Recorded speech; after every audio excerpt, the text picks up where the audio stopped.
Daan mo yan! May isa ka pang round dito, ano? Ano? Hindi mo alam? Hindi! Nakalimutan mo! Anak kita! Anak kita! Sasabihin mo! Magtanda ka,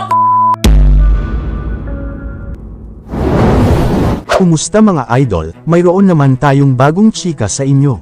Bago yan, welcome sa channel ni Mr. JV. Umani ng iba't ibang reaksyon ang video ng aktres at vlogger na si Tony Fowler, kung saan ipinakita ang kanyang pagdidisiplina sa kapatid ni Poppy Galang, na si Paye Galang. Hindi maitatanggi sa marami na itinuturing si Paye Galang bilang isang miyembro ng Toro family ni Tony Fowler, at maganda ang samahan ng mga ito. Nitong nakaraang Agosto, ipinagdiwang nila ang kaarawan ni Paye Galang, at naging emosyonal ang mensahe ni Tony Fowler para sa kanya.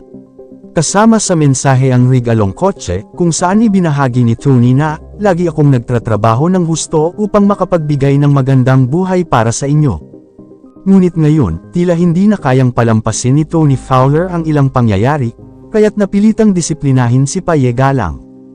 Unang-una, tinuruan ni Paye si Tyronia na magsinungaling tungkol sa pangyayari sa elevator, kung saan kasama nila ang ilang mga bata sa kanilang pamilya.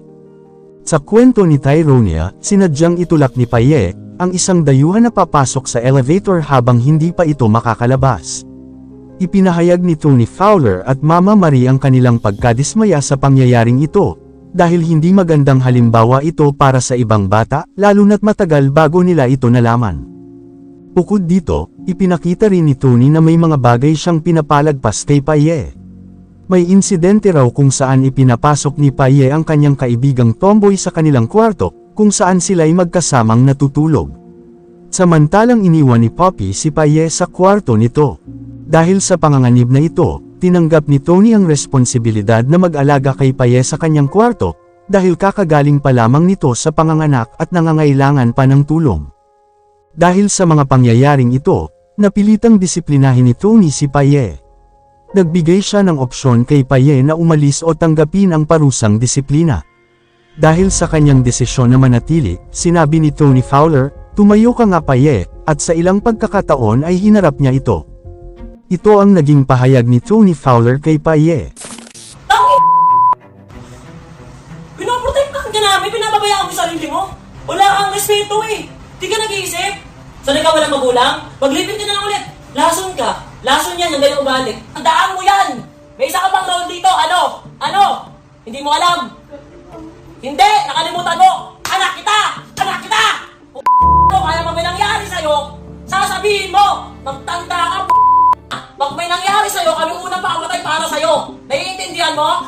Hindi ka masisinungaling, hindi ka maglilihim. Matapos ng ilang minuto, bumuti ang sitwasyon at niyakap ni Paye si Tony habang umiiyak. Ipinahayag ni Paye ang kanyang panig at paliwanag kung bakit niya nauunawaan ang kailangan ng disiplina. Nasasama ka ng iba? Hindi namin nakakayaan yung gano'n. Ayaw ka mabibigyan ka, ha? Naman ka namin dito. Hindi ko naman masasasad kayo, pero kasi tumatubra ka eh. Kailangan mo magtanda eh. Kahit na ito ang pananaw ni Tony, may ilang mga tao pa rin na hindi sang-ayon sa paraan ng kanyang pagdidisiplina. Ayon sa ilan, may mga paraan ng pagdidisiplina na hindi kinakailangang magdulot ng pisikal, at hindi kinakailangan na tularan ang mga paraan ng pagdidisiplina noong nakaraan. Ipinakikita ni Tony Fowler na ito ang paraan ng pagdidisiplina na ginamit sa kanya noon, kahit na hindi niya gusto.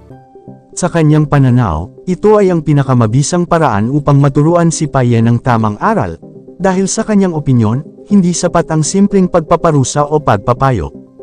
Gayunpaman, umani nga ito ng iba't ibang reaksyon mula sa mga netizens, at hati ang naging opinyon nila tungkol dito, ito ang kanilang sinabi.